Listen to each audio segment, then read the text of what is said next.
प्रिय विद्यार्थियों, जनजातीय और पर्यावरण संरक्षण विषय को लेकर हमने पहले भाग में इन बिंदुओं पर चर्चा की थी कि किस प्रकार से भारत में जनजातियां पर्यावरण के साथ संबंध बनाए हुए हैं या किस प्रकार से जनजातियां पर्यावरण पर आश्रित है।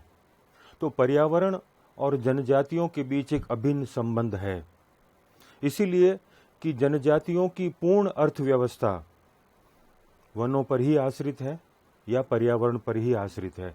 जैसे हम बात करते हैं तो प्रारंभ में जनजातियां शिकार और भोजन संकलन की अवस्था में थी और आज भी भारत की कुछ जनजातियां ऐसी हैं जो शिकार और भोजन संकलन की अवस्था से ही आर्थिक उत्पादन करके अपना जीविकोपार्जन कर रही है। इसी तरह से दूसरे स्तर की बात करें तो पशुपालन, यह वह अवस्था है जिसमें जनजातियां अनेक ऐसे पशुओं को जो किसी न किसी रूप में उनके लिए लाभकारी है उन्हें अपने साथ रखकर अपना जीविकोपार्जन करती थी। उसके पश्चात की अवस्था की बात करें तो कृषि अवस्था, चाहे वो प्रारंभिक अवस्था हो कृषि की जिसे हम झूम कृषि कहते हैं या स्थानांतरित कृषि कहते हैं, और उसके पश्चात विकसित कृषि जो आधुनिक तकनीक के द्वारा कृषि की जाती है। यानी पूरा का पूरा जीवन जनजातियों का प्रत्यक्ष या अप्रत्यक्ष रूप से पर्यावरण पर ही आश्रित है। इसलिए कि वनों का ही संबंध जनजातियों से और जनजातियों का संबंध वनों के साथ अभिन्न रहा है। इसलिए हम यह कहते हैं कि जनजातियां वनों के संरक्षण के लिए प्रारंभ से ही कार्य करती रही हैं और इसीलिए समय समय पर उन आंदोलनों को भी मूर्त रूप दिया है, जिससे कि एक संदेश दिया समाज को कि हम वनों को संरक्षित या प्रोटेक्शन उनका कर सकते हैं। इसी विषय को लेकर दूसरा जो भाग हमने आज लिया है उसमें समय समय पर जो आंदोलन हुए हैं पर्यावरण संरक्षण के लिए, उन्हीं पर आज हम चर्चा करेंगे। तो सबसे पहले हम ये देखें कि कौन कौन से वो आंदोलन हुए हैं जिन पर आज चर्चा करेंगे। उनमें चिपको आंदोलन, साइलेंट वैली आंदोलन, नर्मदा बचाओ आंदोलन, अपिको आंदोलन, जंगल बचाओ आंदोलन, बलियापाल आंदोलन, गंगा बचाओ आंदोलन, संथाल विद्रोह आंदोलन, मुंडा विद्रोह आंदोलन, बोडो आंदोलन और झारखंड आंदोलन। यानी ये प्रमुख वे आंदोलन हैं जिनका किसी न किसी रूप में संबंध पर्यावरण के संरक्षण के रूप में रहा है। जब हम बात करते हैं आंदोलनों की तो हम कहते हैं कि आंदोलन किसी न किसी उद्देश्य की प्राप्ति के लिए, चाहे वो किसी संकट को दूर करने के लिए, चाहे वो धार्मिक क्षेत्र का हो, चाहे वो सामाजिक क्षेत्र का हो, चाहे वो राजनीतिक क्षेत्र का हो और चाहे वो पर्यावरण के संबंध में हो, कोई न कोई उद्देश्य होता है और उसी उद्देश्य को संगठित रूप से जब मूर्त रूप दिया जाता है तो आंदोलन प्रारंभ होते हैं। तो समकालीन समाज में पारिस्थितिक संतुलन को खतरे में डालने वाली विकास गतिविधियों के खिलाफ कई जमीनी पर्यावरणीय आंदोलनों का शुभारंभ किया गया।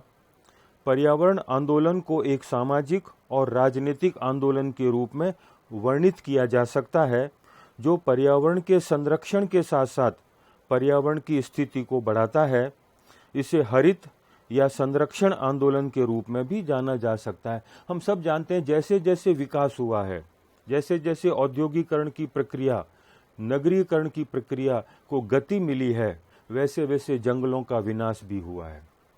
इसलिए जंगल जो हमारे जीवन का अभिन्न अंग था उसको बचाने के लिए आवश्यकता इस बात की महसूस की गई कि हमें संरक्षण करना है जंगलों का, वनों का, जो हमारे जीवन का अभिन्न हिस्सा है। इसीलिए जो आंदोलन किए गए वो हरित क्रांति के रूप में, ताकि पूरे समाज को एक शुद्ध पर्यावरण मिल सके, अच्छा वातावरण मिल सके और उनका जीवन सफल हो सके। इसी उद्देश्य को लेकर जनजातियों ने भी समय समय पर आंदोलन किए हैं। पिछले अनेक वर्षों से भारत के विभिन्न क्षेत्रों में लोगों ने अपने पर्यावरण, उनकी आजीविका और उनके जीवन के तरीकों की रक्षा के लिए अनेक अहिंसक आंदोलन किए हैं, जिनमें राजस्थान, गुजरात, महाराष्ट्र, उत्तर प्रदेश, त्रिपुरा व झारखंड इत्यादि प्रमुख हैं। इन आंदोलनों के द्वारा समय समय पर जनजातियों ने भी पर्यावरण संरक्षण के लिए आंदोलन किए, क्योंकि उनका पूरा का पूरा जीवन वनों पर ही आश्रित है। इसलिए उन्होंने भी आंदोलन कर संरक्षण का संदेश दिया। इन आंदोलनों में कुछ प्रमुख आंदोलन इस प्रकार के हैं जिसकी चर्चा अभी हम करेंगे। तो जनजातियों का संबंध वन से और वन के संरक्षण के लिए किया जाने वाला आंदोलन जनजातियों से जुड़ा हुआ है, जिनमें अगर हम बात करें तो सबसे पहले पर्यावरण संरक्षण के लिए जो आंदोलन किए गए, जहां तक भारत में पर्यावरण संरक्षण की बात है, यहाँ पर पर्यावरण के प्रति जागरूकता आदिकाल से ही रही है। पर्यावरण के तत्वों के प्रति हमारी संवेदनशीलता मानवोचित गुण के रूप में देखी जा रही है। भारतीय मनीषियों ने हजारों वर्ष पूर्व प्राकृतिक व्यवस्था को आत्मसात करने का मार्ग अपनाया, क्योंकि प्रकृति के साथ छेड़छाड़ पूरे जीव मंडल के लिए खतरा बन सकती है। हम सब जानते हैं, अगर असंतुलन हो जाएगा पर्यावरण के साथ तो कई प्रकार की विनाशकारी गतिविधियों का विकास होगा, जो हम नहीं चाहते हैं। इसलिए हम चाहते हैं कि पर्यावरण का संरक्षण हो। पर्यावरण के तत्व जल, पृथ्वी, वायु, अग्नि, आकाश, वनस्पति आदि के प्रति वेदों में असीम श्रद्धा देखी जा सकती है। इसके अलावा पुराण, उपनिषद, भगवत गीता, महाभारत में भी इस तथ्य के निश्चित प्रमाण मिलते हैं कि हमने सदैव प्रकृति की पूजा की है, लेकिन वर्तमान में विकास की अंधी दौड़ ने वनों एवं जैव विविधता का अत्यधिक ह्रास हुआ है। वनों को काटने से रोकने, प्राकृतिक संसाधनों को भविष्य के लिए सुरक्षित रखने के लिए भारतीय लोगों ने समय समय पर आंदोलन चलाए, जिससे पर्यावरण संरक्षण में काफ़ी मदद मिली है। यानी हम जब बात करते हैं तो अगर असंतुलन हो जाए, एक तरफ हम विकास की बात करते हैं, हम चाहते हैं विकास हो, उसी विकास की कड़ी में हम वनों का भी नाश करते जा रहे हैं, तो एक असंतुलन की अवस्था उत्पन्न होगी जो भविष्य के लिए खतरा उत्पन्न करेगा। इसलिए आवश्यकता इस बात की महसूस की गई कि हमें पर्यावरण को संतुलित रखना है, और संतुलित रखने या संरक्षित करने के लिए है हमें आंदोलनों का सहारा भी लेना पड़े तो हम लेंगे। इन्हीं आंदोलनों के द्वारा यह संदेश दिया समाज को कि हम किस प्रकार से वनों का संरक्षण कर सकते हैं। उन्हीं आंदोलनों की बात करें तो सबसे पहला आंदोलन चिपको आंदोलन। चिपको आंदोलन पेड़ों की कटाई को रोकने के लिए किया गया एक महत्वपूर्ण आंदोलन था। चिपको मतलब चिपक जाना, पेड़ों के साथ चिपक जाना कि हम इनको काटने नहीं देंगे। आंदोलन के अंतर्गत 26 मार्च 1974 को उत्तराखंड, उस समय उत्तर प्रदेश का भाग, के वनों में शांत एवं अहिंसक विरोध प्रदर्शन किया गया। इस आंदोलन का मुख्य उद्देश्य व्यवसाय के लिए हो रही वनों की कटाई को रोकना था। वनों की कटाई को रोकने के लिए अनेक लोग वृक्षों से चिपक कर खड़े हो गए कि हम वनों लकड़ियों को काटने नहीं देंगे, क्योंकि उन पेड़ों को काटकर व्यक्ति अपनी जीविकोपार्जन के लिए उपयोग में लेने की जो सोच थी, उसको रोकने के लिए आंदोलन जो किया गया वो चिपको आंदोलन। आंदोलन की प्रेरणा कहाँ से मिली, यानी ये आंदोलन कहाँ से उनको प्रेरित करता है कि हमको इस प्रकार का आंदोलन करना होगा। चिपको आंदोलन की शुरुआत राजस्थान के खेजड़ली गांव से हुई। 1731 में अजीत सिंह के आदेश पर काटे जा रहे खेजड़ी वृक्ष बचाने के लिए अमृता देवी बिश्नोई एवं उनकी 3 पुत्रियों ने पेड़ों को गले लगाकर उसका विरोध किया, परंतु अजीत सिंह के लोगों द्वारा उनके समेत 363 लोगों को वृक्षों के साथ काट दिया। आधुनिक काल में भी चिपको आंदोलन की शुरुआत वृक्षों की कटाई को रोकने के उद्देश्य से की गई, क्योंकि राजस्थान का जो मुख्य वृक्ष है वो खेजड़ी है, इसलिए उसको बचाना है। जो पर्यावरण को संतुलित रखता है उसको काटने का जो आदेश इसलिए दिया कि वहाँ पर हमको विकास की कुछ कार्यक्रमों को आयोजित करना है। इसलिए अमृता देवी और उनके साथ अनेक लोगों ने पेड़ों के साथ चिपक कर जान दे दी। इस प्रकार की जो प्रेरणा थी वो दूसरे राज्यों तक भी पहुंची और वहां पर भी इसी प्रकार का चिपको आंदोलन जैसा आंदोलन प्रारंभ हुआ। 1974 में शुरू किए गए इस आंदोलन का बड़ा कारण उत्तराखंड के रैणी गांव के जंगल के लगभग 2500 पेड़ों की कटाई की नीलामी थी। गौरा देवी और अन्य महिलाओं ने नीलामी के खिलाफ विरोध किया और अंत में गौरा देवी की बात मान ली गई और रैणी गांव का जंगल नहीं काटा गया। यहीं से आधुनिक चिपको आंदोलन की शुरुआत हुई। तो जहां राजस्थान ने एक प्रेरणा दी उत्तर प्रदेश और उत्तराखंड को, उसका लाभ ये हुआ कि वहां पर जो पेड़ों की कटाई हो रही थी उसे रोका जा सका। तो यह एक आंदोलन का रूप था कि हम पेड़ों को नहीं काटने देंगे, क्योंकि पेड़ ही हमारा जीवन है। इसी तरह का एक दूसरा आंदोलन साइलेंट वैली आंदोलन, यह साइलेंट वैली की सुरक्षा के उद्देश्य से शुरू किया गया एक सामाजिक आंदोलन था। यह आंदोलन केरल के पलक्कड़ जिले के सदाबहार उष्ण कटिबंधीय वनों को बचाने के लिए कुंती पूजा नदी पर बनाए जा रहे जल विद्युत प्रोजेक्ट के विरोध में था। जिन क्षेत्रों में यह प्रोजेक्ट बनाया जा रहा था वह क्षेत्र सदाबहार वन द्वारा आच्छादित क्षेत्र है, जिसमें पौधों एवं जंतुओं के दुर्लभ प्रजातियों जो वहां पाई जाती है, और जल विद्युत परियोजना द्वारा इसके नष्ट होने का खतरा बन गया था। यानी वहां पर जो प्रोजेक्ट प्रारंभ किया गया था उसका मूल उद्देश्य यह था कि जंगलों को काटा जाए। जहां पर जंगलों के साथ साथ कई वन प्राणी पशु पक्षी भी थे, उनका भी जीवन खतरे में पड़ जाता। इसलिए जो आंदोलन किया गया वो आंदोलन साइलेंट वैली आंदोलन के नाम से जाना जाता है।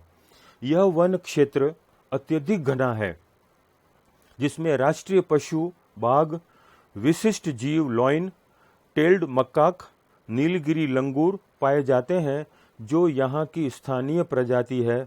इसी को बचाने के लिए ये आंदोलन किया गया, जिससे 1885 में साइलेंट वैली राष्ट्रीय पार्क घोषित कर दिया गया। अब उसको काटने से मना किया गया कि अब नहीं काटेंगे, और उसको एक राष्ट्रीय पार्क की तरह का दर्जा दिया गया, ताकि वहाँ पर वनों की सुरक्षा के साथ साथ जीव जंतुओं की भी सुरक्षा हो सके। इसी तरह का आंदोलन जो कि पूरे भारत में अपना एक अलग महत्व रखता है वह है नर्मदा बचाओ आंदोलन।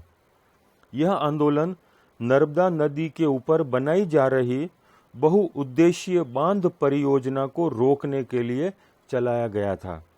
यह आंदोलन पर्यावरण की रक्षा समेत आदिवासी किसानों की आजीविका से जुड़ा हुआ है, जो कि आदिवासियों, किसानों, पर्यावरणविदों एवं मानव अधिकार कार्यकर्ताओं द्वारा चलाया जाने वाला वृहद आंदोलन है। इस आंदोलन का जो मूल उद्देश्य था कि उन लोगों को जो कि उस जंगल के क्षेत्र में रहते हैं उनका सही रिहेबिलिटेशन हो जाए, पुनर्स्थापन उनका सही हो जाए, क्योंकि उससे जीवन को खतरा हो रहा था। इसलिए नर्मदा बचाओ आंदोलन कई लोगों द्वारा किया गया एक सामूहिक प्रयास था। सरदार सरोवर बांध इस परियोजना के तहत बनने वाले बांधों में से एक बेहद बड़ा बांध है, जिसका विरोध सर्वाधिक है। यह परियोजना गुजरात, मध्य प्रदेश एवं महाराष्ट्र राज्यों की सम्मिलित बहुउद्देशीय परियोजना है, जिसमें लाखों लोगों की कृषि भूमि समेत बड़ी सामुदायिक भूमि को अधिग्रहित किया गया। इस आंदोलन का नेतृत्व मेधा पाटकर, बाबा आमटे एवं अरुंधति रॉय द्वारा किया गया। उच्चतम न्यायालय ने विस्थापित लोगों के उचित पुनर्वास की स्पष्ट नीति लागू करने के आदेश दिए तथा देश के समक्ष पर्यावरण आधारित विकास का विकल्प पेश किया गया।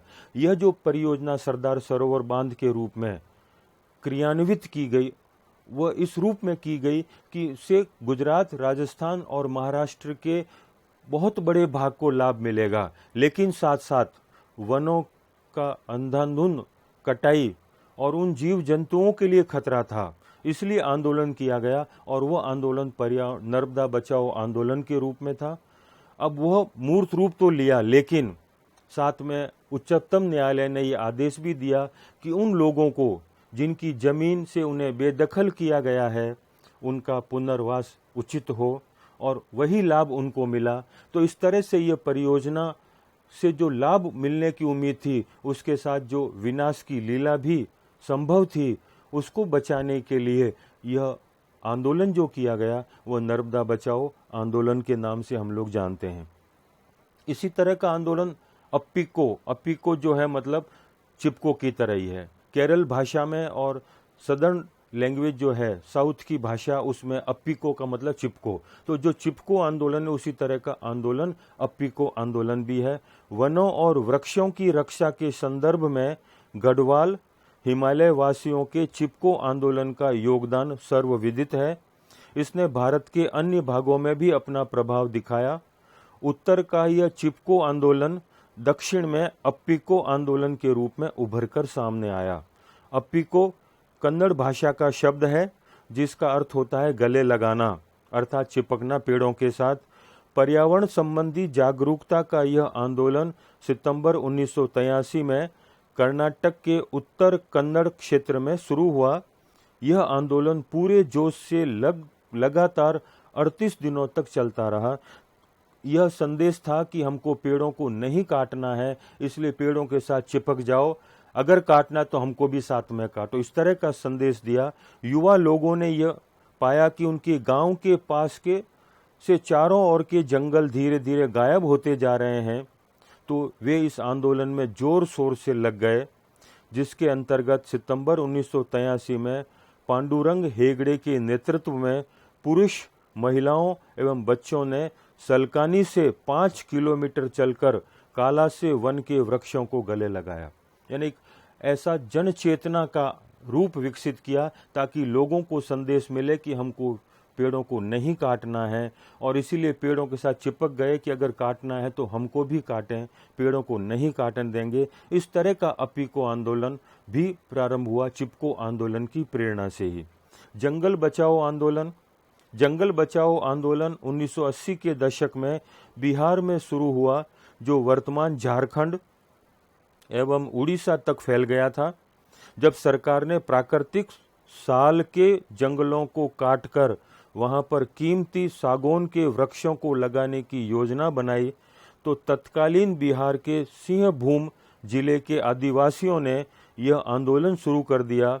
यह आंदोलन या यह योजना एक ग्रीड गेम पॉलिटिकल पॉपुलिज्म कहलाती है। यानी एक इस प्रकार का नाम दिया कि ये लोगों को लाभ के लिए, जिसको कहते हैं लालच के रूप में पेड़ों को काटना, तो एक तरह के पेड़ काटकर उन पेड़ों को लगाओ जिससे अधिक से अधिक पैसा मिले। इस लालच के कारण उन्होंने जंगलों को साफ करने का जो कार्य किया, उसी को रोकने के लिए यह आंदोलन किया गया।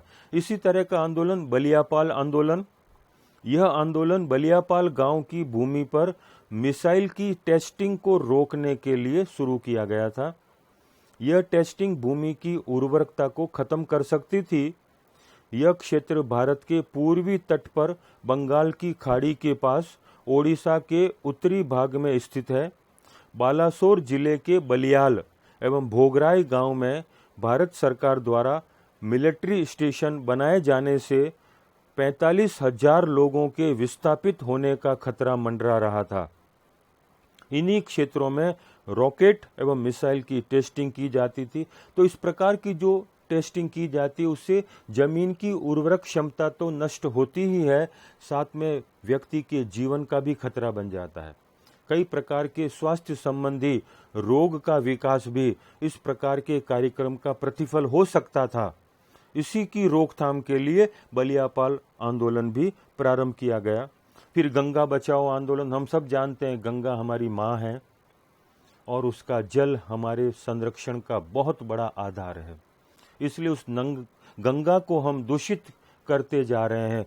उसको दूषित होने से बचाने के लिए गंगा जो पवित्र नदी है, उसमें जिस प्रकार का हम कार्य कर रहे हैं, उसका परिणाम ये हो रहा है कि गंगा निरंतर दूषित होती जा रही है या मैली होती जा रही है। इसलिए उसको रोकने के लिए भी एक जन चेतना की आवश्यकता थी, और उस जन चेतना के नाम पर जो आंदोलन किया गया वह गंगा बचाओ आंदोलन के नाम से हम लोग जानते हैं।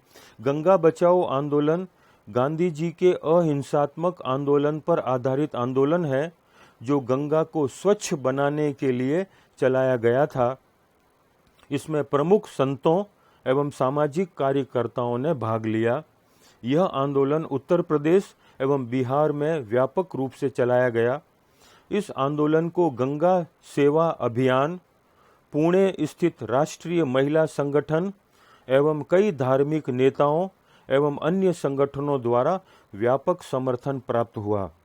इस आंदोलन को कई धार्मिक नेताओं, आध्यात्मवादियों, राजनीतिज्ञों, वैज्ञानिकों, पर्यावरणविदों, लेखकों एवं सामाजिक कार्यकर्ताओं का मौलिक समर्थन प्राप्त हुआ, क्योंकि अनेक ऐसे लोग थे जिन्होंने समय समय पर इस प्रकार की चेतना प्रसारित की कि गंगा जो हमारे जीवन का बहुत प्रमुख आधार है, उसको दूषित होने से बचाना है और उसको स्वच्छ बनाना है। इसी चेतना के कारण, इसी रूप को विकसित करने के लिए, गंगा को स्वच्छ बनाना है, जागरूकता के लिए जो आंदोलन प्रारंभ किया वो गंगा बचाओ आंदोलन है।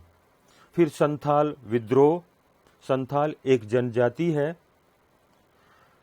जो भारत में बहुत बड़ी संख्या में है और संथाल परगना के नाम से वो क्षेत्र पहचाना जाता है जहाँ के ये लोग निवासी हैं और उनकी अपनी भाषा है संथाली भाषा। तो संथाल आदिवासी, संथाली भाषा बोलने वाले लोग और संथाल परगना में रहने वाले लोगों ने जो आंदोलन किया वो आंदोलन संथाल विद्रोह के नाम से जाना जाता है। संथाल एक कृषि जनजातीय समूह है जो मुख्य रूप से बिहार में केंद्रित है। पहला किसान विद्रोह 1855 से 1856 में हुआ था, जो 1793 के स्थायी भूमि निपटान की स्थापना के कारण उत्पन्न हुआ था। उस समझौते के बाद अंग्रेजों ने संथालों से सभी भूमि को छीन लिया। जमींदारों ने इन जमीनों को अंग्रेजों से नीलामी में ले लिया और उन्हें किसानों को खेती के लिए दे दिया। इसलिए संथालों ने पूरे देश को साहूकारों और जमींदारों की दमनकारी गतिविधियों का विरोध करने का संदेश दिया। न केवल संथाल बल्कि अन्य कृषि जनजातीय समूह भी एकजुट हो गए। इसने दिक्कू आबादी के बीच यह एहसास दिलाया कि संथाल लोग एक संगठित समूह थे और उनमें बहुत उत्साह था। इन संथालों को लगा कि जो हमारी जमीन है वो अंग्रेजों ने ले ली है और उन जमींदारों को अधिक पैसा देकर बेच रहे हैं और वे जमींदार उन किसानों को जमीन सौंपकर अपना आर्थिक लाभ ले रहे हैं। इसीलिए संथालों से जमीन छीनकर उन्हें बेदखल करना और साहूकारों द्वारा या जमींदारों द्वारा उस जमीन को अधिक से अधिक किसानों में वितरित कर उसका लाभ लेने की जो सोच थी, उसी को ध्यान में रखकर संथालों ने भी विद्रोह प्रारंभ किया, जो कि संथाल विद्रोह आंदोलन के रूप में जाना जाता है। इसी तरह मुंडा विद्रोह। मुंडा एक जनजातीय समूह है। भारतीय उपमहाद्वीप में 19वीं सदी के जनजातीय विद्रोह के प्रमुख विद्रोह में से एक मुंडा विद्रोह था। इस विद्रोह का नेतृत्व वर्ष 1899 में रांची के दक्षिण में बिरसा मुंडा ने किया था।